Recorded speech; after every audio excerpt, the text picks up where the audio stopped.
Hello student, मैं अरविंद आज आपके लिए नया टॉपिक लेके आया हूँ। नए दिन नए जोश के साथ। क्लास 10th का ये टॉपिक है स्पेशली एनसीईआरटी से, लेकिन आप कोई भी एग्जाम दे रहे हैं उसके लिए आपके लिए पर्याप्त होगा। मैं इसे डिटेल से पढ़ाऊंगा। Chapter 6 life processes. टॉपिक है श्वसन तंत्र। इसमें हम लोग मनुष्य का श्वसन तंत्र पढ़ेंगे, आपको स्ट्रक्चर ऑफ लंग्स, फेफड़ों की संरचना पढ़ाएंगे और श्वसन क्रिया कैसे होती है हमारे शरीर में। इसके अलावा आप टाइप्स ऑफ श्वसन पढ़ेंगे कि ऑक्सी तथा अनॉक्सी श्वसन क्या होता है, और उसके साथ साथ आप लोग ये भी पढ़ेंगे इसमें कि बाह्य श्वसन तथा आंतरिक श्वसन क्या होता है। और कुछ चीजें मैं आपको इसके बारे में ये भी बताऊंगा कि कौन से एनिमल में कौन से श्वसन अंग के द्वारा श्वसन क्रिया होती है, कैसे सांस ली जाती है, कैसे इस कोशिकाओं तक पहुंचती है। ये सारी डिटेल हम इस वीडियो में डिस्कस करेंगे। आप लास्ट तक बने रहिएगा वीडियो के। इसलिए पहले आपने जो मेरा टॉपिक पढ़ा था इसमें डाइजेस्टिव सिस्टम, वो कंप्लीट करने के बाद आई होप कि आपको पसंद आया होगा और आप लाइक भी करा करिए वीडियो को। तो देखते हैं श्वसन तंत्र में क्या होता है। देखिए, सबसे पहले बात करें तो श्वसन की परिभाषा के बारे में बात करते हैं। इसकी परिभाषा क्या होती है। अभी तक आप लोगों ने परिभाषा क्या पढ़ी है श्वसन क्रिया की, कि ऑक्सीजन ग्रहण करना और कार्बन डाइऑक्साइड को रिलीज कर देना। अगर पौधों की बात करें तो पौधे क्या करते हैं, पौधे करते हैं कार्बन डाइऑक्साइड को ग्रहण करते हैं, ऑक्सीजन को रिलीज कर देते हैं। ये श्वसन क्रिया की आपने परिभाषा पढ़ी, लेकिन ये परिभाषा पर्याप्त रूप से सही नहीं है। इतना ही नहीं होता, श्वसन क्रिया में बहुत सारी प्रोसेसेस ऐसी हैं जो होती हैं। मैं आपको भी बता रहा हूं। जैसे देखिए, मैं जो बता रहा हूं आपको तो श्वसन अगर देखा जाए तो श्वसन क्या है, श्वसन एक ऑक्सीकारक अभिक्रिया है। कैसी है, श्वसन एक ऑक्सीकारक अभिक्रिया है। और ऑक्सीकारक अभिक्रिया का मतलब क्या हुआ ऑक्सीकारक अभिक्रिया है, ठीक है। और कैसी है, आपको पता है कि ये कैसी अभिक्रिया है। दूसरी टाइप में अगर हम लोग बात करें तो अनैच्छिक क्रिया है। कैसी है, अनैच्छिक अभिक्रिया है। अब ऑक्सीकारक अभिक्रिया और अनैच्छिक अभिक्रिया की डेफिनेशन आप लोगों ने 9th में पढ़ी होगी। क्या होती है क्रियाएं, इसमें ऑक्सीजन की आवश्यकता होती है, ठीक है। और इसमें क्या होता है, ये कंट्रोल नहीं की जा सकती है। ऐसी क्रियाएं जो हमारी इच्छा के अनुसार वर्क नहीं करती, नहीं चलती हैं, कंप्लीट नहीं होती हैं, उन सारी अभिक्रियाओं को हम किसके अंतर्गत पढ़ते हैं, अनैच्छिक क्रियाओं में पढ़ते हैं, ठीक है।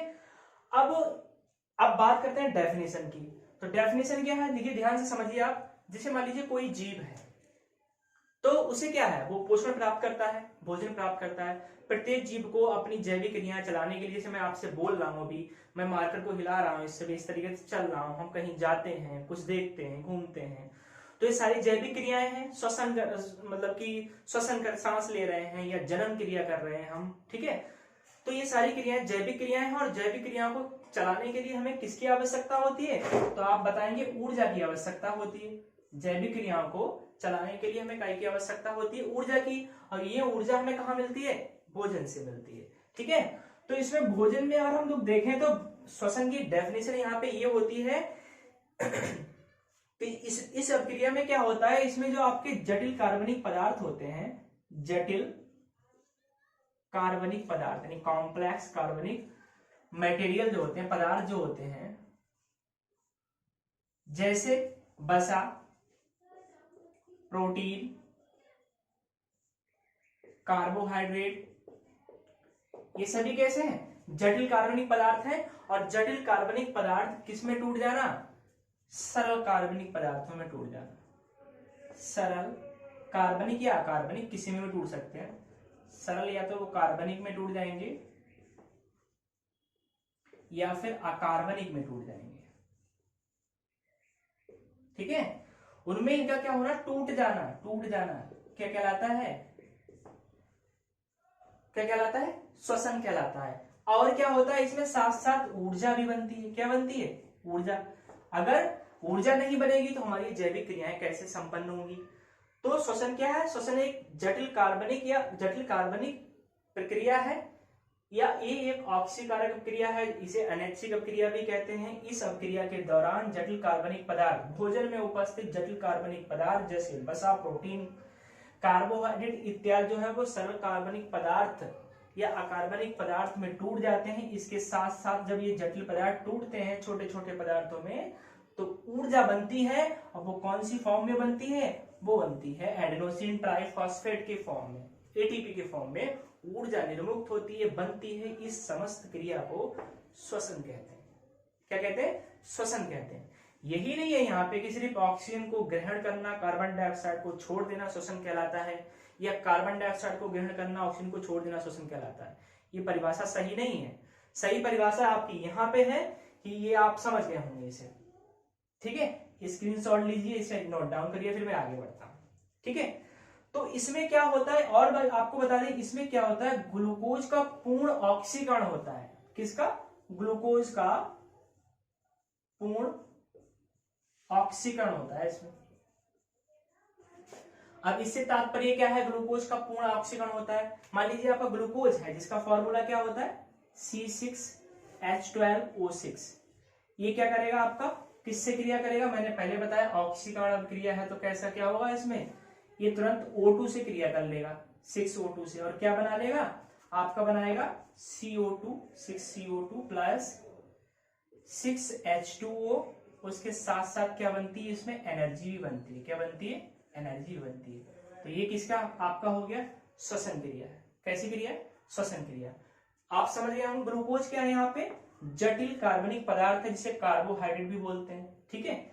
कार्बोहाइड्रेट बोलते हैं, इसकी फॉर्म यहाँ लिखी हुई है, और उसका हमने क्या करा, ऑक्सीकरण कराया, ऑक्सीजन से क्रिया हुई, और उसको क्या हुआ, सरल कार्बनिक तथा अकार्बनिक दोनों प्रकार के उसमें टूट गया, क्योंकि कार्बन डाइऑक्साइड कैसा है, कार्बनिक पदार्थ है, और जल कैसा है, अकार्बनिक पदार्थ है। और तीसरा प्रोडक्ट मैंने आपको बताया था कि ऊर्जा बनेगी, तो यहाँ ऊर्जा बनती है। कितनी बनती है, तो 686 किलो कैलोरी। इसे जूल में 2830 भी बोल दिया जाता है। इतनी बात क्लियर हुई।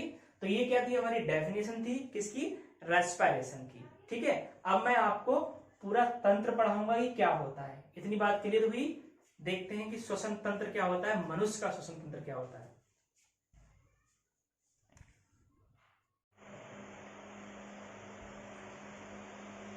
तो अब हम देखते हैं श्वसन तंत्र के, पूरी आपको डिटेल से पढ़ाएंगे श्वसन क्रिया मनुष्य में किस टाइप से कंप्लीट होती है।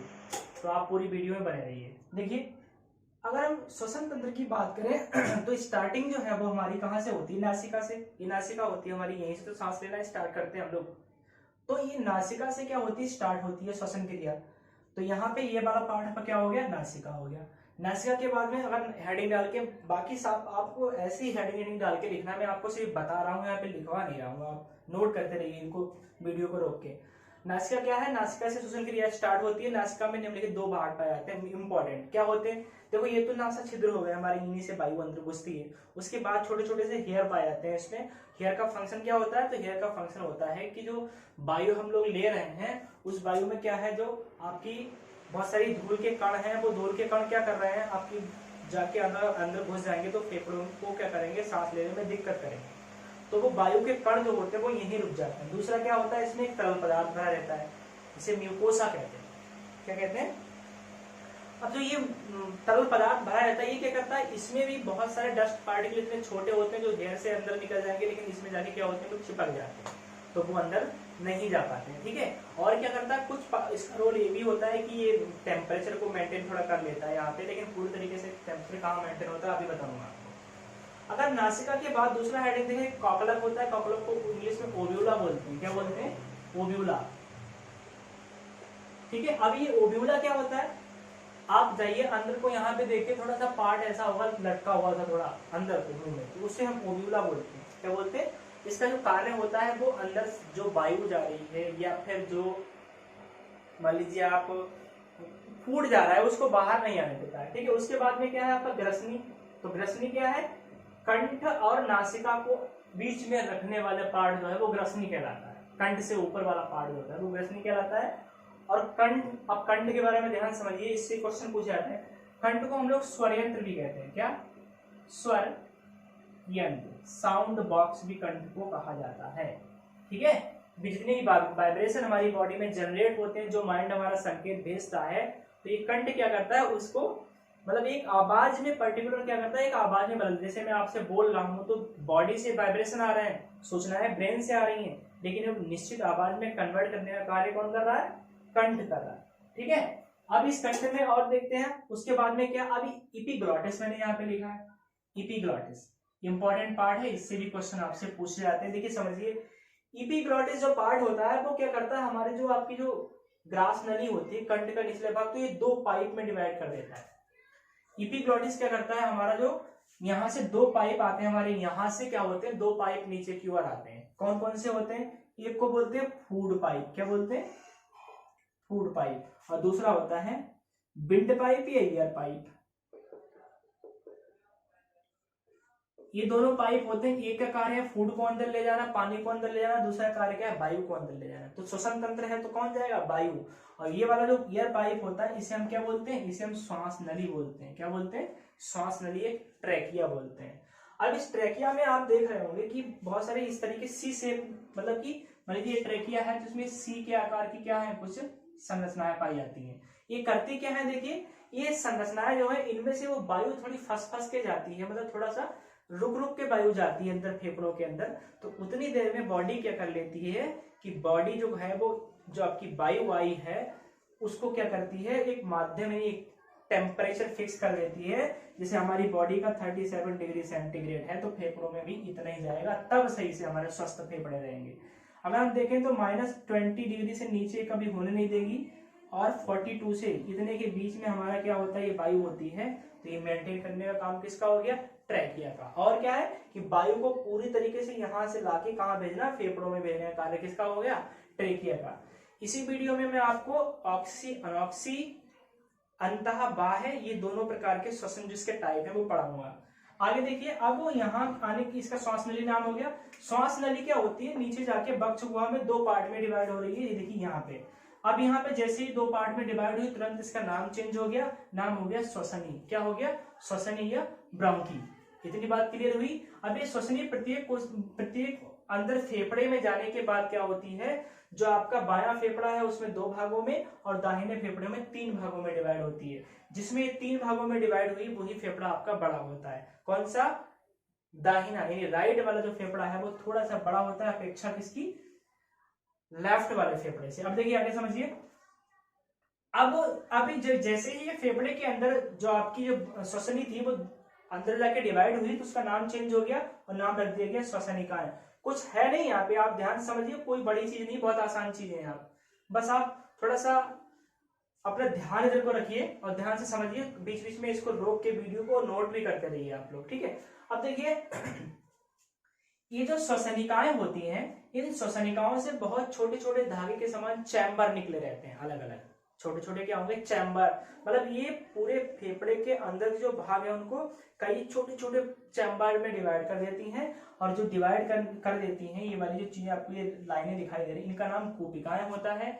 इन्हें हम लोग वायु कोष्ठक भी बोलते हैं, इंग्लिश में इन्हें एलोविलाई कहा जाता है। ये इंपॉर्टेंट चीजें हैं, ठीक है। ये एलोविलाई कहा जाता है इनको, ये पूरी, और इन्हीं एलोविलाई के अंदर आपकी ब्लड सेल्स होती हैं। और इन्हीं एलोविलाई के अंदर आपके क्या होते हैं, एपिथेलियम की बनी एक बहुत महीन झिल्ली पाई जाती है, ब्लड सेल्स। और इस झिल्ली का मैं आपको अभी कार्य बताऊंगा, ठीक है, क्या करते हैं, कैसे क्या होता है। उसके बाद आपको जो ये सब ये यहाँ से बाहर जो घेरा दिख रहा है इसे हम लोग फेफड़ा बोलते हैं। क्या बोलते हैं, फेफड़ा। तो मनुष्य में कितने फेफड़े हुए, दो या एक जोड़ी। फेफड़ों का रंग जो होता है वो लाल रंग का होता है, ये रुई के समान बहुत ही ज्यादा कोमल होते हैं, ठीक है। और इनमें क्या होता है, ये संकुचन और शिथिलन की क्रिया, मतलब इनके अंदर क्रिया होती है। ये जो है वो स्पंजी ऊतकों के बने होते हैं, स्पंजी ऊतकों के क्या होते हैं, बने होते हैं। इनमें कोई बोन नहीं होती, सभी कार्टिलेज से बनी हुई चीजें, यहाँ से यहाँ तक सब में क्या है, कार्टिलेज की बनी हुई है, उपास्थियों की बनी हुई चीजें हैं, ठीक है। अब ये फेफड़ों की बात हो गई। अब हमने आपको अभी ये बताया था कि जब हम पढ़ेंगे फेफड़ों की संरचना, तो हेडिंग आप लोग डाल लीजिए फेफड़ों की संरचना।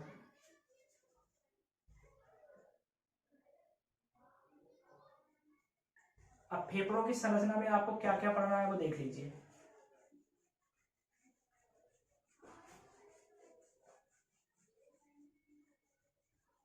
देखिए फेफड़ों की संरचना में मैं आपको बता रहा हूं क्या आपको पढ़ना है।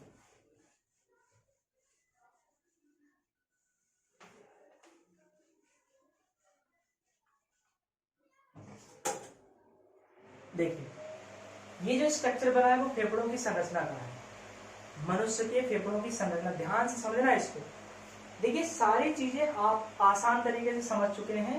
ये जो फेफड़े के अंदर की संरचना है आपको इसी को बताना है और इन्हीं सबका आपको कार्य डिफाइन करना है। बाकी आपको कुछ नहीं देना है, ना पूरा श्वसन तंत्र बनाना है। अगर आपको सिर्फ फेफड़ों की संरचना पूछी जाती है तो क्या देना आपको, सिर्फ इसमें आपको बताना है कि इसमें जो पार्ट है इनका फंक्शन क्या है अपना अपना। मैंने आपको इनके सबके फंक्शन बता दिए। अब बात आती है हमारे पास सिर्फ कोशिकाओं की वायु कोष्ठक। वायु कोष्ठक में देखें तो हमारे पास दो चीजें बहुत इंपॉर्टेंट हैं जिनका पूरा रोल क्या है, ऑक्सीजन को भेजना, कार्बन डाइऑक्साइड को लेना। इसमें दो चीजें मिलेंगी। एक तो हमें मिलेगी एपिथेलियल कोशिकाओं से बनी झिल्ली। एपिथेलियल जो हमारे ऊतक होते हैं, एपिथेलियल टिश्यू या सेल्स, उनसे क्या होता है, एक पतली झिल्ली होगी, एक पतली झिल्ली उनसे बनी होती है, ठीक है। और दूसरी इसमें क्या चीज होगी, और दूसरी ये कोशिकाएं खुद है, दूसरी आपकी क्या है, ये कोशिकाएं। अब समझिए इन कोशिकाओं में क्या होता है, इनमें ब्लड सेल्स पाई जाती हैं, इनमें क्या होता है, ब्लड सेल्स होंगी। और देखिए जो आपकी पतली झिल्ली होती है इसका फंक्शन क्या होता है वो समझ लीजिए ध्यान से। इसके अंदर जो पतली झिल्ली पाई जाती है वो क्या करती है, ऑक्सीजन को, यानी ऑक्सीजन कहां से आ रही है, सांस के द्वारा, यहां तक तो ऑक्सीजन आ गई है, इसके अंदर कोशिकाएं, इन्हीं के अंदर झिल्ली। ये जो आपकी ऑक्सीजन है वो झिल्ली क्या करेगी, किसमें, ब्लड में छोड़ देगी। यानी ये O2 को कहां देगी, ब्लड में। अब ब्लड से कहां जाएगा, वो सेल्स में जाएगा। ऑक्सीजन कहां पहुंच गई, कोशिकाओं में, किसकी सहायता से, एपिथेलियल की जो पतली मेम्ब्रेन पाई जाती है उसके द्वारा। ये बहुत पतली झिल्ली होती है, इतनी पतली, मान लीजिए जो पेपर आप लिखते हैं पेज जिसपे, उससे कई हजार गुना पतली झिल्ली होती है, ठीक है। ट्रांसपेरेंट होती है, पारदर्शी होती है। उसके बाद देखते हैं अब दूसरा फंक्शन कोशिकाओं का देखिए क्या होता है इसी में। अब जो आपकी कोशिकाओं ने कौन सी गैस रिलीज की, CO2। तो ये जो कोशिकाएं होती हैं वो CO2 गैस को कहां ले आएंगी, फिर से अब वो ब्लड में ले आएंगी। कहां, ब्लड में। अब ब्लड में आते ही यहां आई कार्बन डाइऑक्साइड, यहां से ब्लड ने फिर से फिल्टर की कार्बन डाइऑक्साइड कहां भेज दिया, बाहर भेज दिया। तो इस तरीके से इनका क्या चलता रहता है, ये फंक्शन आने जाने का। ये कोशिकाओं के सहारे ब्लड में क्या होगा, CO2 मिल जाना, वो ले लेना बाहर कोशिकाओं से, और O2 को रिलीज कर देना। ये सब कार्य किसका होता है, वायुकोष्ठक एल्वेओलाई का होता है। ये सभी सहायक इसके हैं, ठीक है। अब देखो ये स्ट्रक्चर में ना, इसका नाम होता है डायाफ्राम। क्या होता है, डायाफ्राम। डायाफ्राम का फंक्शन क्या होता है, देखिए ये दोनों टाइप का बनता है, ये ऐसे भी बनता है, ऐसे भी बनता है, आपने देखा होगा डायग्राम में बना हुआ, एक में ऐसे बना, एक में ऐसे बना। क्या फंक्शन होता है समझिए ध्यान से। जैसे हम सांस लेते हैं, खींचते हैं, तो हमारी फेफड़ों में क्या होता है, वायु भर जाती है आके, और जैसे वायु भरेगी तो फेफड़े क्या होंगे, फेफड़े फूल जाते हैं। और फेफड़े जब फूल जाते हैं तो डायफ्राम इस कंडीशन में आता है, यानी अब इसी स्पेस चाहिए फेफड़ों को फूलने के लिए, तो ये नीचे की ओर इस तरीके से हो जाता है। और जैसे हम वायु छोड़ते हैं, सिकुड़ जाता है, तो क्या होता है, ऊपर पहुंच जाता है, ठीक है। प्रेग्नेंट अवस्था में भी क्या होता है, ये जो डायाफ्राम होता है वो नीचे की ओर ना, इस तरीके इस वाली कंडीशन में जाता है, क्योंकि यहाँ स्पेस चाहिए बकचुआ के नीचे पेट में। तो ये बकचुआ और पेट की मध्य संरचना होती है, ठीक है, डायाफ्राम। इसका फंक्शन क्लियर हो गया, और ये आपने संरचना भी देख ली। उसके अलावा अब मैं आपको ये बताऊंगा इसमें कि जो श्वसन क्रिया में वायु कहां से गई, कहां गई, किस किस पार्ट से होती हुई, एक लाइन में आपसे सही करने को पूछ लिया जाता है। तो देखते हैं कैसे होता है।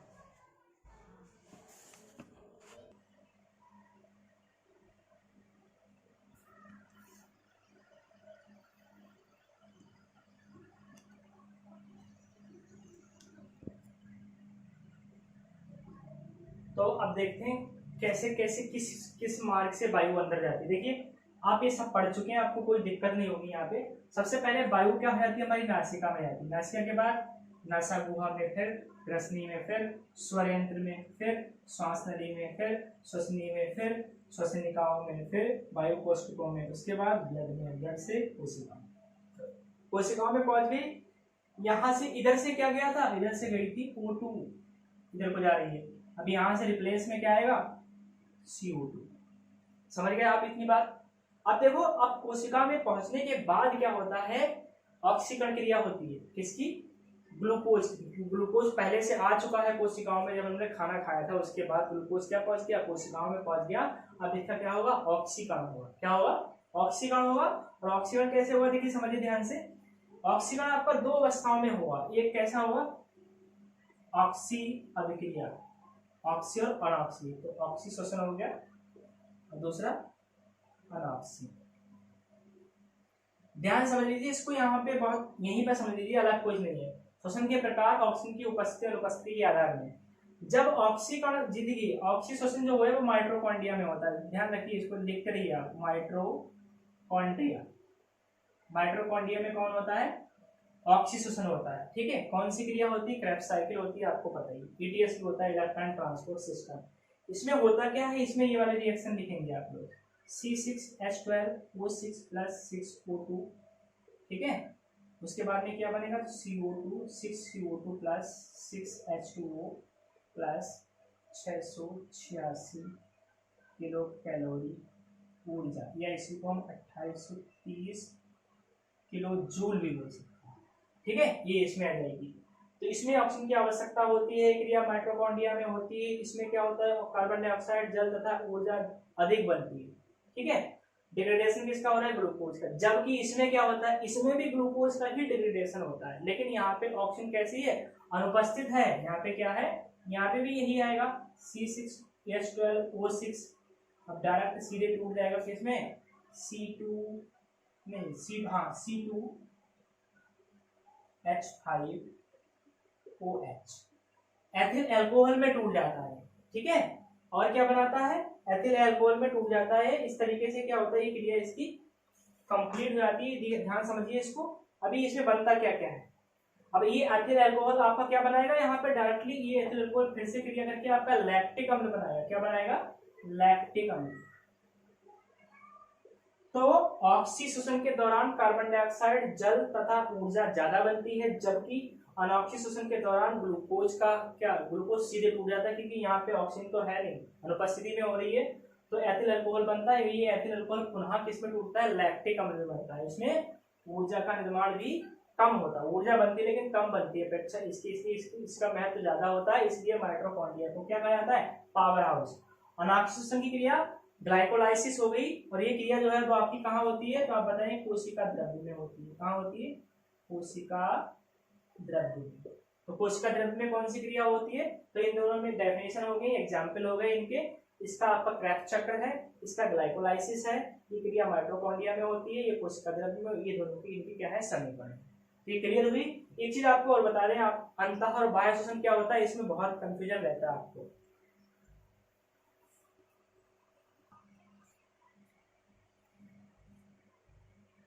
तो अब देखते हैं अंतः और बाह्य श्वसन। अब देखिए श्वसन के प्रकार हैं जो अभी आप दो पढ़ चुके हैं, कौन सा, ऑक्सी और अनऑक्सी। अब क्या है, ये भी प्रकार है श्वसन के आपके, इसे देखिए, नंबर 1 देखिए अंतः श्वसन, नंबर 2 बाह्य श्वसन। पहले बाह्य श्वसन को देखते हैं। यहाँ देखिए, ध्यान से समझना इसको। देखिए जैसे मैंने यहाँ पे ये लंग्स लिख दिया, फेफड़े लिख दिए, और यहाँ पे मैंने ये नोज लिख दी, नासिका। बाह्य श्वसन का मतलब ये होता है कि नासिका से वायु का फेफड़ों में जाना। ध्यान समझिए, नासिका से वायु का फेफड़ों में जाना, यानी ये यहाँ नासिका है, यहाँ से फेफड़ों में वायु गई, और फिर यहाँ से वायु कहाँ गई, फिर नाक के द्वारा बाहर निकल गई। ये पूरी क्रिया हमारी क्या कहलाएगी, ये क्रिया हमारी क्या कहलाएगी, आपकी बाह्य श्वसन कहलाती है। ठीक है, बात क्लियर हुई आपके। देखिए समझिए कि जैसे मान लीजिए यहाँ से मैंने सांस लिए भी तो फेफड़ों में आ गई, अब फेफड़ों से जो सांस है वो फेफड़ों में जो वायु अंदर से आई थी कार्बन डाइऑक्साइड वाली, वो पुनः बाहर चली जाएगी। यानी जैसे हमने ऑक्सीजन ग्रहण की, फेफड़ों में छोड़ दी, और वहां से क्या उठा लिया, कार्बन डाइऑक्साइड, और बाहर छोड़ दी। तो ये क्रिया क्या कहलाएगी, बाह्य श्वसन। यानी फेफड़ों से वायु का बाहर वायुमंडल में जाना, या वायुमंडल से फेफड़ों का बाहर अंदर की ओर फेफड़ों में आना, फेफड़ों तक, फिर वायुमंडल, फेफड़ा वायुमंडल, फेफड़ा वायुमंडल, ये क्रिया क्या कहलाएगी, बाह्य श्वसन। अंतः श्वसन समझिए, अंतः श्वसन का मतलब लंग्स जो है उनसे कहां जाना, कोशिकाओं तक। यानी फेफड़े हैं, फेफड़ों से प्रत्येक भाग में वायु का जाना, और दूसरा फिर कोशिकाओं के द्वारा जो क्रिएट की गई है, मतलब कि उनके द्वारा जो छोड़ी गई कार्बन डाइऑक्साइड है उसको कहां देना, यानी इधर से क्या जाएगी, O2 जाएगी, कोशिकाओं में पहुंच गई, और O2 कोशिकाओं ने क्या छोड़ा, CO2, वो कहां गई, फेफड़ों में। फिर यहां देखो, जब लंग्स आएंगे तो लंग्स क्या करेंगे, लंग्स क्या करेंगे, फिर से CO2 को कहाँ छोड़ेंगे, वायुमंडल में, और ये फिर से दूसरी तरीके से ये ऑक्सीजन ग्रहण कर ली जाएगी। ये क्रिया होती है अंतः श्वसन।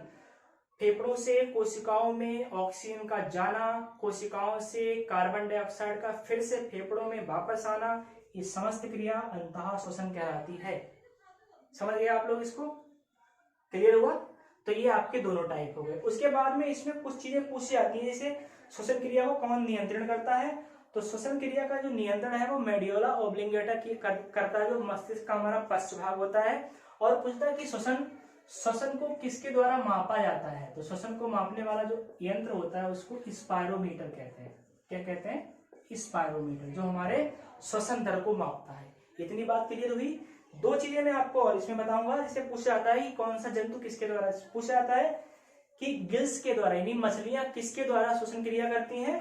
तो मछलियां जो होती हैं वो गलफड़ा या गलफड़े द्वारा क्या करती हैं? श्वसन क्रिया करती है मछली।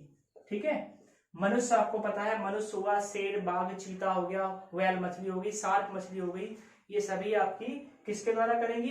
ये करती है फेफड़ों के द्वारा। ठीक है। उसके बाद में केंचुआ और मेढक त्वचा द्वारा श्वसन करता है। ठीक है। ये चीज आप श्वास नली, यानी श्वास नली, वो जो अभी चित्र में आपने देखी, वो तिलचट्टा जो है आपका कॉकरोच, उसके द्वारा क्या करता है? श्वसन क्रिया करता है। श्वसन से संबंधी और भी कई सारे डिजीज हैं, जैसे मान लीजिए आप फेफड़ों में शोध हो जाना होता है, ब्रोंकियोल्स आपकी ये प्रॉब्लम करते हैं, तो इनकी आपको अभी इतनी वो नहीं है। तो अब कैसा लगा आपको ये वीडियो? लाइक करिए हमें, और अगर कोई सुझाव देना है तो कमेंट बॉक्स में कमेंट दीजिए। अगर चैनल सब्सक्राइब नहीं किया तो प्लीज सब्सक्राइब कर लीजिए, और साथ साथ में नोट्स बनाते रहिए। इस तरीके से एक अच्छे टॉपिक की वीडियो में आपको देता रहूंगा। तो आपका ये श्वसन किसे कहते हैं, कितने प्रकार का होता है, मनुष्य का श्वसन तंत्र, ये सारी चीजें मैंने एक ही वीडियो में आपको कंप्लीट कर दी। मिलते हैं अगले वीडियो में, तब तक के लिए धन्यवाद।